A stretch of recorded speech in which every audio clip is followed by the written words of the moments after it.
শুরু করছি আজকের গল্প সৈয়দ মুস্তাফা সিরাজের লেখা সেই সব ভূত। আমাদের গায়ে একসময় প্রচুর ভূত ছিল। শুধু রাত বিরেতে নয়, দিন দুপুরেও তারা একলা দোকলা মানুষকে বাগে পেলে ভয় দেখিয়ে দুষ্টুমি করত। দুষ্টুমিই বলা উচিত, কারণ কখনো তারা কারুর ঘাড় মটকেছে বা ঠ্যাং ভেঙেছে বলে শুনিনি। তবে ভয়ের চোটে কেউ ভিড়মি খেয়ে মারা পড়লে কিংবা দৌড়ে পালাতে গিয়ে কারুর ঠ্যাং ভাঙলে সেই জন্যে তো আর ভূতকে দায়ী করা চলে না। যার যা কাজ, ভূতের কাজটাই হলো মানুষকে ভয় দেখানো। যে ভূত ভয় দেখায় না সে আবার কিসের ভূত? কথাটা বলতেন আমার বড় মামা। বড় মামা রেলে চাকরি করতেন। ছুটি ছাটায় আমাদের বাড়ি আসতেন। সাংঘাতিক সব ভূতের গল্প বলে আমাদের রক্ত জল করে ফেলতেন।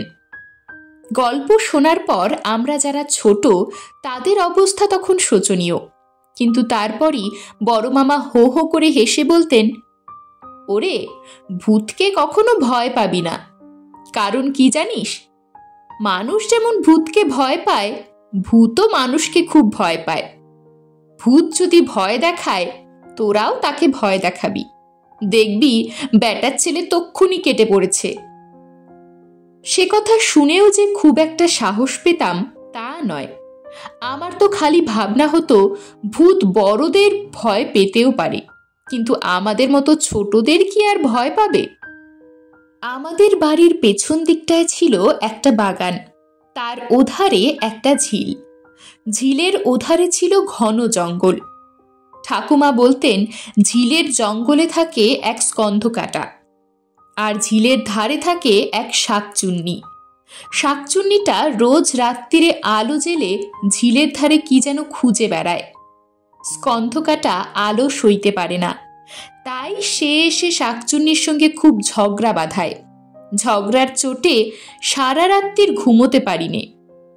ঠাকুমা থাকতেন বাড়ির পিছনের ঘরে। কখনো কখনো রূপকথা শোনার লোভে আমি ঠাকুমার কাছে শুতে যেতাম। রূপকথা বলতে বলতে ঠাকুমা হঠাৎ থেমে গেলে বলতাম, তারপর কি হলো বলো না। ঠাকুমা আস্তে আস্তে বলতেন, ওই আবার বেঁধেছে। কি বেঁধেছে? স্কন্ধকাটার সঙ্গে শাকচুন্নির ঝগড়া। শুনতে পাচ্ছিস না তুই? কই না তো। জ্বালাতন বলে ঠাকুমা উঠে গিয়ে ওদিকের জানলাটা বন্ধ করে দিতেন। তারপর বলতেন, এর একটা বিহিত করা দরকার, কালই মোনা ওঝাকে ডেকে পাঠাতে হবে। মোনা ছিল ভূতের ওঝা। ভূতগুলোর সঙ্গে নাকি বেজায় ভাব তার। তারা তাকে খুব সমীহ করে। একবার হলো কি, সিঙ্গি মশাই রাত 9টার বাসে শহর থেকে ফিরছেন। হাতে ছিল এক ভার রসমালাই। ঠাকুরনতলার বটগাছের কাছে যেই এসেছেন, অমনি গাছ থেকে ঝুপঝুপ করে কয়েকটা ছায়ামূর্তি লাফিয়ে পড়ে তাকে ঘিরে ধরেছে। রসমালাইয়ের উপর ভূতেদের লোভ হতেই পারে। দে দে করে তারা চেঁচাচ্ছিল। এসব ক্ষেত্রে নিয়ম হলো, দেব দিচ্ছি করে বাড়ির দিকে এগিয়ে যেতে হয়। কিন্তু সিঙ্গি মশাই নিয়মটা ভুলে গিয়ে দিকবিদিক জ্ঞানশূন্য হয়ে ছুটে পালালেন। পালাতে গিয়ে পড়লেন একটা গর্তে, আর একটা ঠ্যাংও গেল ভেঙে। রসমালাইয়ের ভাতটা হাত থেকে ছিটকে পড়েছিল। ভূতেরা আহ্লাদ করে রসমালাই সাবার করল। সিঙ্গি মশাই যন্ত্রণায় কাতরাতে কাতরাতে সবই দেখলেন, কিন্তু কি আর করা যাবে। তার কাতরানি রামু ধোপা শুনতে পেয়েছিল। সে বেরিয়েছিল তার গাধাটাকে খুঁজতে। গাধাটার ছিল বিচ্ছিরি স্বভাব। প্রায় রাত্রিরেই দড়ি ছিঁড়ে খেলার মাঠে চলে যেত এবং পছন্দসই কোনো ভূতকে পিঠে চাপিয়ে ছোটাছুটি করত। আসলে রামুর গাধার সঙ্গে ভূতেদের ছিল বেজায় গলাগলি, বন্ধুত্ব। তো রামু সিঙ্গি মশাইকে কাঁধে করে বাড়ি পৌঁছে দিয়েছে। তারপর শহরের হাসপাতালে কয়েক মাস কাটিয়ে সিঙ্গি মশাই ফিরে এলেন বটে, কিন্তু একটি ঠ্যাং হাঁটুর উপর থেকে বাদ। ক্রাচে ভর করে হাঁটতেন এবং নতুন নাম পেয়েছিলেন খোরা সিঙ্গি। খোরা সিঙ্গি ভূতের উপর খাপ্পা হয়ে মোনা ওঝাকে তলব করেছিলেন। বলেছিলেন, শুধু ঠাকুরনতলার নয়, গায়ের সব ভূতকে গঙ্গার ওপারে তাড়িয়ে দিয়ে আয় তো মোনা, যা চাস তাই পাবি। মোনা ওঝা বলল, তাড়িয়ে দেওয়া কি ঠিক হবে সিঙ্গি মশাই? কাউকে ভিটে ছাড়া করা যে মহাপাপ। তাছাড়া ওদের সঙ্গে আমার কতকালের সম্পর্ক, যা বলি তাই শোনে। এ কাজ আমি পারবো না সিঙ্গি মশাই। খোড়া সিঙ্গি তর্জন গর্জন করে বললেন, তাহলে তোকেই ভিটে ছাড়া করব বলে দিচ্ছি। বেশ বুঝেছি, তুই যত নষ্টের গোড়া, তোরই আশকারা পেয়ে এদের এত বার বেড়েছে। দাঁড়া, কালই পঞ্চগেরামি করে তোর বিচারের ব্যবস্থা করছি। সে আমলের পঞ্চগেরামি অর্থাৎ পঞ্চগ্রামী মানে 5 গায়ের মাতব্বর লোকেদের ডেকে বিচার সভার আয়োজন। সেই বিচার সভা বসল চণ্ডী মণ্ডপে। মোনাকে ডেকে আনা হলো। মোনা ওঝা কিন্তু একটুও দমে যায়নি। সে মুচকি হেসে বলল, বাবু মশাইরা, ওপরে দেবতা, নিচে মা বসুমতী। ন্যায্য বিচার করে বলুন দেখি, দোষটা কার? সিঙ্গি মশাইয়ের ঠ্যাং কি ভূতগুলো ভেঙেছে, নাকি নিজেই গর্তে আছাড় খেয়ে নিজেই ভেঙেছেন? জিজ্ঞেস করুন তো সিঙ্গি মশাইকে। সবাই একমত হলেন যে ভূতগুলো সিঙ্গি মশাইয়ের ঠ্যাঙে আঘাত করেনি, এটা সত্যি। কিন্তু পাশের গায়ের চকতি মশাই বললেন, মানছি ওরা সিঙ্গি মশাইয়ের ঠ্যাং ভাঙেনি, তবে এও তো ঠিক যে ভূতগুলো ওকে ভয় না দেখালে উনি দৌড়ে পালাতেন না এবং গর্তেও পড়তেন না, ঠ্যাংও ভাঙত না। মোনা ওঝা হাত নেড়ে বলল, ভুল, একেবারে ভুল। ভূতগুলো ওকে কখনো ভয় দেখায়নি। মা চণ্ডীর দিব্যি করে বলুন উনি। মাতব্বররা সিঙ্গি মশাইকে জিজ্ঞেস করলেন কথাটা। সিঙ্গি মশাই গাইগুই করে বললেন, মানে ঠিক ভয় দেখায়নি, তবে আমার হাতে রসমালাইয়ের ভার ছিল, সেটা কেড়ে নিতে এসেছিল। মোনা ওঝা বলল, আবার ভুল হলো বাবু মশাইরা। কেড়ে নিতে এসেছিল নাকি চেয়েছিল? মা চণ্ডীর দিব্যি, সত্যি কথাটা বলুন। আমাদের গায়ের মা চণ্ডী জাগ্রত দেবী। তার ভয়ে খোড়া সিঙ্গিকে স্বীকার করতে হলো রসমালাইগুলো কেড়ে নেবে বলে মনে হচ্ছিল বটে, তবে ওরা দে দে করে চেঁচাচ্ছিল, সেটা মিথ্যা নয়। তাহলে? মোনা ওঝা একগাল হেসে বলল, এবার বলুন দোষটা কার? হাতে রসমালাই দেখলে কেউ চাইতেই পারে। আপনি ইচ্ছে হলে দেবেন, নয়তো দেবেন না। আপনি বলতে পারতেন দেব না, তা না করে আপনি দৌড়ে পালালেন, গর্তে পড়ে ঠ্যাংটি ভাঙলেন, আর দোষটা দিচ্ছেন অন্যকে। মামলা ভেস্তে যাচ্ছে দেখে খোড়া সিংহি বললেন, কিন্তু আমার নালিশ তো এই মোনার বিরুদ্ধে। মোনার আশকারাতেই তো এ গায়ের ভূতগুলোর বড় বার বেড়েছে। মোনা ওঝা বলল, প্রমাণ? মাতব্বররাও বলে উঠলেন, হ্যাঁ, প্রমাণ চাই, সাক্ষী চাই। সিঙ্গি মশাই কই, আপনার সাক্ষীদের ডাকুন। সাক্ষী পাওয়া গেল না। আমাদের গায়ের লোকেরা বলল, ভূতগুলো বাড়াবাড়ি করলে বরং মোনা ওঝাই এসে বুঝিয়ে সুঝিয়ে তাদের তাড়িয়ে দেয়। কাজেই মোনা তাদের আশকারা দেয় বলা চলে না। তাছাড়া আজ অবধি মোনা ওঝা কারুর পেছনে ভূতকে লেলিয়ে দিয়েছে বলেও জানা নেই। পঞ্চগেরামি বিচার সভায় মোনা ওঝা বিলকুল খালাস পেয়ে গেল, কিন্তু খোড়া সিংহির রাগ পড়েনি। কিছুদিন পরে উনি কোত্থেকে এক সাধু বাবাকে নিয়ে এলেন। সাধু বাবা ঠাকুরনতলায় ত্রিশূল পুঁতে মরার খুলির সামনে ধুনি জেলে ধ্যানে বসলেন। গা শুদ্ধ ছোট বড় সবাই ভিড় জমালো সেইখানে। আমরা ছোটরাও ব্যাপারটা দেখতে গেলাম। সাধু বাবা একসময় ধ্যান ভেঙে লাল চোখে চারিদিকে দেখে নিয়ে মরার খুলিটা তুলে নিলেন। মন্তর আওড়ে গর্জন করলেন, আয় আয়, যে যেখানে আছিস চলে আয়, এই খুলির মধ্যে ঢুকে পড় সবাই। ব্রহ্মদত্তী, স্কন্ধকাটা, শাকচুন্নি, মামদো, পেঁচো, গোদানো, হাদা, নুলো, ভুলো, কেলো, ক্যাংলা, খ্যাংলা, 2 ভাই, জটজটি, পিশাচ, গলায় দোরে, জখবুড়ো, সব্বাই আয়, সব্বাই এসে ঢুকে পড় এই খুলির ভেতর। এই বলে সাধু বাবা মরার খুলিটা 2 হাতে চেপে ধরে ঝুলিতে ঢোকালেন। ত্রিশূল হাতে হুঙ্কার দিতে দিতে এগিয়ে গেলেন ঝিলের দিকে। ঝিলের জলে মরার খুলিটা বের করে ছুঁড়ে ফেলে বললেন, থাক তোরা জলের তলায়, আর বলে দিচ্ছি যে এই খুলি তুলবে তার মুখে রক্ত উঠে মারা পড়বে। এরপর বেশ কিছুদিন আমাদের গায়ে আর ভূতের সারা শব্দ ছিল না। মোনা ওঝা নাকি মন মরা হয়ে ঘুরে বেড়াতো। লোকেরা রাত বিরেতে বুক ফুলিয়ে চলাফেরা করত।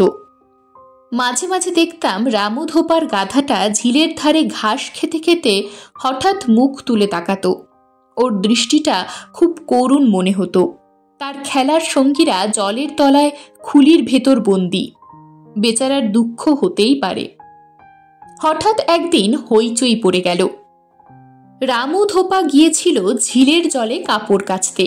সে দেখেছে সেই মরার খুলিটা ঝিলের ধারে পড়ে আছে। জল থেকে নিশ্চয়ই কেউ ভূত বোঝাই খুলিটা তুলেছে। সারা গা ভেঙে পড়ল ব্যাপারটা দেখতে। খোরা সিংহীও ক্রাচে ভর দিয়ে হাঁপাতে হাঁপাতে সেখানে হাজির হলেন। আমারও দেখার ইচ্ছে করছিল, কিন্তু বড়রা কিছুতেই ছোটদের যেতে দিলেন না। জলের তলার খুলি থেকে খালাস পাওয়া ভূতগুলো খাপ্পা হয়েই আছে। কাজেই অবোধ আর দুর্বল ছোটদের ওপর তাদের নজর পড়ার সম্ভাবনা আছে।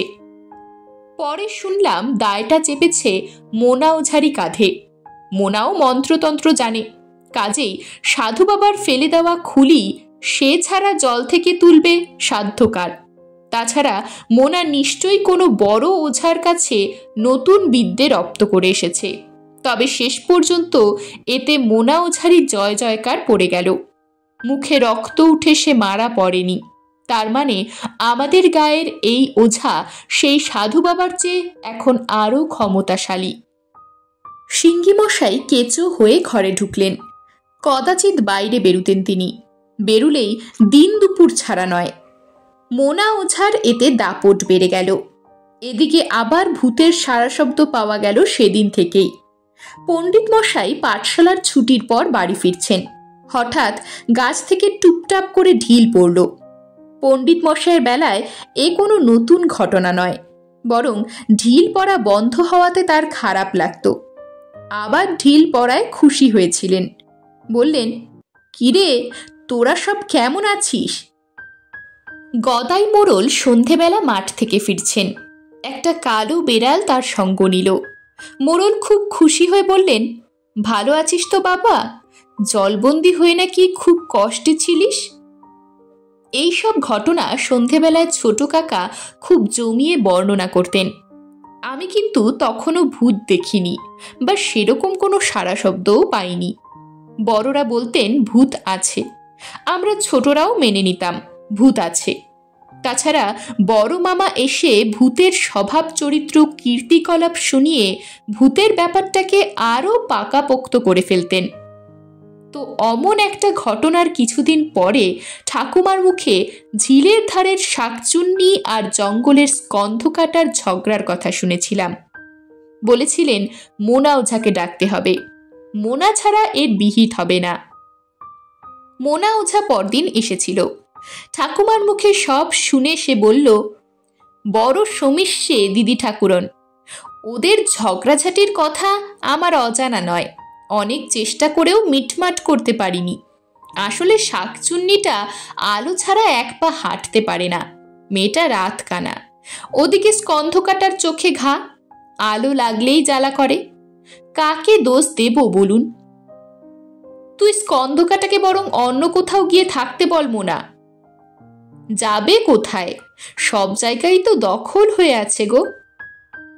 খুঁজলে নিশ্চয়ই কোথাও পাওয়া যাবে, তুই খুঁজে দেখ না। মোনা ওঝা একটু ভেবে নিয়ে বলল, মুসলমান পাড়ার গোরস্থানে একটা শেওড়া গাছ আছে। গাছটাতে একটা মামদো থাকতো দেখেছি। কাল রাত্রিরে গিয়ে তাকে ডাকলাম, চাচা আছে নাকি? কোনো সাড়া পেলাম না।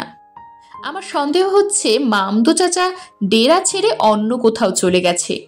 প্রায় বলতো গাছটা পছন্দ হচ্ছে না, হাত পা ছড়িয়ে বসা যায় না, বড্ড বেশি ডালপালা, হাওয়া বাতাস ঢোকে। ঠাকুমা খুব উৎসাহ দেখিয়ে বললেন, তাহলে তুই স্কন্ধকাটাকে গিয়ে কথাটা বল মোনা, ওদের ঝগড়ার জ্বালায় সারা রাত্রির ঘুমোতে পারিনে। মোনা ওঝা কিন্তু কিন্তু করে বলল, দেখি বলে কয়ে, তবে গোরস্থানে স্কন্ধকাটা যেতে রাজি হবে বলে মনে হয় না। কেন রাজি হবে বলে মনে হয় না? বুঝলেন না, স্কন্ধকাটা হলো গিয়ে হিন্দু, মুসলমানদের গোরস্থানে যেতে চাইবে কি? ঠাকুমা ফোকলা দাঁতে হেসে বললেন, ধুর পাগল, ভূতের আবার হিন্দু মুসলমান কি রে? ভূত হলো ভূত, মানুষের মধ্যে হিন্দু মুসলমান আছে, ভূতের মধ্যে নেই। তুই স্কন্ধকাটাকে একবার বলেই দেখগে না, বলবি গোরস্থানের তল্লাটে একেবারে শুনশান অন্ধকার, আরামে থাকবে।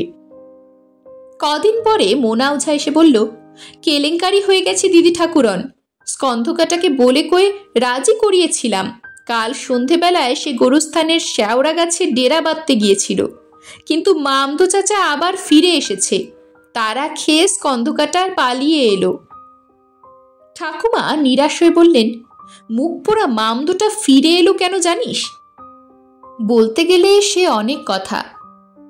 মোনা ওঝা শ্বাস ছেড়ে বলল, বেঁচে থাকতে এক কাবুলিওয়ালার কাছে দেনা করেছিল, এদিকে কাবুলিওয়ালাও যে মরে ভূত হয়েছে, আর মদিপুরের গোরস্থানের কাছে বাজ পড়া তাল গাছের ডগায় ডেরা খুঁজে নিয়েছে, মামদো চাচা জানত না। ওকে দেখেই কাবুলিওয়ালা লাঠি নিয়ে তাড়া করেছিল, তারা খেয়ে ঘুরে মামদো চাচা বাড়ি ফিরেছে। হ্যাঁ রে মোনা, তাহলে এক কাজ কর না তুই। ঠাকুমা মিটিমিটি হেসে বললেন, ঘটকালিতে লেগে যা, শাকচুন্নির সঙ্গে স্কন্ধকাটার বিয়ে দিয়ে দে, তাহলেই মিটমাট হয়ে যাবে। মোনা ওঝা ফিক করে হাসল, সেই চেষ্টাই তো করছি দিদি ঠাকুরন, শুধু একটাই সমস্যা, স্কন্ধকাটার চোখের ঘা সারিয়ে দেওয়া দরকার, তাহলে শাকচুন্নির পিদিমের আলো ওর চোখের ঘায়ে খোঁচা দেবে না। দেখি তেমন বদ্যি কবরেজ কোথাও পাই কিনা। মোনা চলে গেলে বললাম, আচ্ছা ঠাকুমা, স্কন্ধকাটাদের তো মুন্ডু নেই শুনেছি, ছোট কাকা বলছিলেন, ওদের চোখ কোথায় থাকে তাহলে? ঠাকুমা বললেন, দুর্বোকা, চোখ থাকে ওদের বুকের ওপর। স্কন্ধকাটার বুকে চোখের কথা শুনে খুব ভয় পেয়ে গেলাম। তারপর থেকে দিন দুপুরেও আর ঝিলের জঙ্গলের দিকে তাকাতে সাহস পেতাম না। বড় মামা বলতেন বটে, ভূতকে কখনো ভয় পাবি না, কিন্তু স্কন্ধকাটার একে তো মুন্ডু নেই, তার উপর বুকে দুটো চোখ, মুখোমুখি দেখা তো দূরের কথা, কল্পনা করতেই যে রক্ত হিম হয়ে যায়। তো শেষ পর্যন্ত মোনা ওঝা ভূতের কবরেজ খুঁজে পেয়েছিল, সেই কবরেজের মলমে নাকি স্কন্ধকাটার চোখের ঘা সেরে যাচ্ছিল। আগামী কালী পূজার অমাবস্যার রাত্রিরেই স্কন্ধকাটার সঙ্গে শাকচুন্নির বিয়ের দিনক্ষণ ঠিক হয়েছিল। মোনা রোজই এসব খবর দিয়ে যেত। বিয়েতে খরচাপাতির ব্যাপার আছে, ঠাকুমা সবই দিতে রাজি হয়েছিলেন, কিন্তু হঠাৎ এক অঘটন ঘটে গেল। হঠাৎই বলা চলে, কারণ ইতিমধ্যে আমাদের গায়ে বিদ্যুৎ সরবরাহের পরিকল্পনা হয়েছে এবং খুঁটি পোতার কাজও শেষ, কিন্তু বিদ্যুতের পাত্তা ছিল না, লোকেরা হাল ছেড়ে দিয়েছিল। এতদিনে খবর পাওয়া গেল সামনের দুর্গাপুজোয় বিদ্যুৎ আসছে, উদ্বোধন করতে আসছেন বিদ্যুৎ মন্ত্রী। সাজো সাজো রব পড়ে গেল খবর শুনে, শহর থেকে ইলেকট্রিক মিস্ত্রি আসার হিড়িক পড়ে গেল সঙ্গে সঙ্গে। ছোট কাকা আমাদের বাড়িতে মিস্ত্রি এনে বিপুল উৎসাহে কাজে নেমে পড়লেন। বাগানের দিকে আলোর ব্যবস্থা করা হলো। তারপর ষষ্ঠীর দিন সন্ধেবেলায় খেলার মাঠে জনসভা হলো। বিদ্যুৎ মন্ত্রী এসে সুইচ টিপে উদ্বোধন করলেন। চারিদিকে উজ্জ্বল আলোয় ভরে গেল। সে রাত্রিরে আমরা প্রায় জেগেই কাটালাম। এত আলো, এমন উজ্জ্বল আলো ছেড়ে কি ঘুমোতে ইচ্ছে করে? শুধু ঠাকুমার মুখ গম্ভীর। কেন গম্ভীর তা সকালবেলায় জানতে পারলাম। বাগানের কোণায় একটা বেল গাছ ছিল, সেই গাছে থাকতো এক ব্রহ্মদত্তী। সকালে দেখি ঠাকুমা বেলতলায় চুপচাপ দাঁড়িয়ে আছেন, দৃষ্টি ঝিলের দিকে। ঠাকুমার কাছে গেছি, সেই সময় মোনা ওঝা ঝিলের দিক থেকে হন্তদন্ত হয়ে এসে ধপাস করে বসে পড়ল। ঠাকুমা বললেন, খুঁজে পেলি? মোনা ওঝা ফোঁস করে শ্বাস ফেলে বলল, না, সব পালিয়েছে, কেউ নেই। ঠাকুমা বেলগাছের ডগার দিকে মুখ তুলে বললেন, এ বুড়োও পালিয়ে গেছে। কাল রাত্রিরে স্পষ্ট দেখলাম, যেই ওই আলোটা জ্বলেছে অমনি বুড়ো গাছ থেকে নেমে পালিয়ে গেল। ওই দেখ, হাত থেকে হুকোটা পড়ে গেছে, কলকেটাও পড়ে আছে, দেখতে পাচ্ছিস? মোনা উদাস চোখে হুকোটার দিকে তাকিয়ে বলল, দিদি ঠাকুরন, যদি হুকুম দেন বাবা ব্রহ্মদত্তির হুকো কলকে আমিই নিয়ে যাই। নিয়ে যা, ঠাকুমা করুণ মুখে বললেন। তবে এটু করিস না যেন, বামুন বুড়ো জানতে পারলে কষ্ট পাবে। রোজ রাত্রিরে বুড়ো হুকো খেত আর খক খক করে কাশত। আহা, কোথায় ভিটে ছাড়া হয়ে চলে গেল সব। মোনা ওঝা হুকো কলকে কুড়িয়ে নিয়ে বলল, আমার সবচেয়ে দুঃখটা কি জানেন দিদি ঠাকুরন? শাকচুন্নি আর স্কন্ধকাটার বিয়েটা ভণ্ডুল হয়ে গেল। এ আলো কি যেমন তেমন আলো? ইলেকট্রিরি বলে কথা। আমি যে মানুষ, আমারও চোখ জ্বালা করে। তবে দেখবেন দিদি ঠাকুরন, এ পাপ সইবে না। আমি বরাবর বলে আসছি, কাউকে ভিটে ছাড়া করার মতো পাপ আর নেই। এই মহাপাপ কি ভগবান সইবেন ভাবছেন? কখনো না। ঠিক তাই, মোনা ওঝার কথা ফলেছে বলা চলে। এখন বড় হয়েছি, কলকাতায় থাকি। খবর পাই আমাদের গায়ে ঘন্টার পর ঘন্টা, দিনের পর দিন বিদ্যুৎ থাকে না। মোনার ভগবান নাকি লোডশেডিং নামে এক সাংঘাতিক দানও পাঠিয়ে দিয়েছেন। সে ভিটেছাড়া ভূতগুলোকে ফিরিয়ে এনেছে। তাছাড়া চোখে সইয়ে সইয়ে বিদ্যুতের আলো দিয়ে ভূতগুলোকে সে চাঙ্গা করে তুলেছে। সেই সব ভূতই নাকি তার কাটে, ট্রান্সফরমার চুরি করে, কত উপদ্রব বাধায়। ঠাকুমা বেঁচে নেই, মোনাও বেঁচে নেই। বেঁচে থাকলে শাকচুন্নি আর স্কন্ধকাটার বিয়েটা লোডশেডিংয়ের দৌলতে ঘটা করেই ওরা দিতেন। বললে তোমরা হয়তো বিশ্বাস করবে না, গত পুজোয় গায়ের বাড়িতে গিয়েছিলাম। রাত্রিরে হঠাৎ লোডশেডিং। অভ্যাস মতো ঠাকুমার সেই ঘরে শুয়েছিলাম।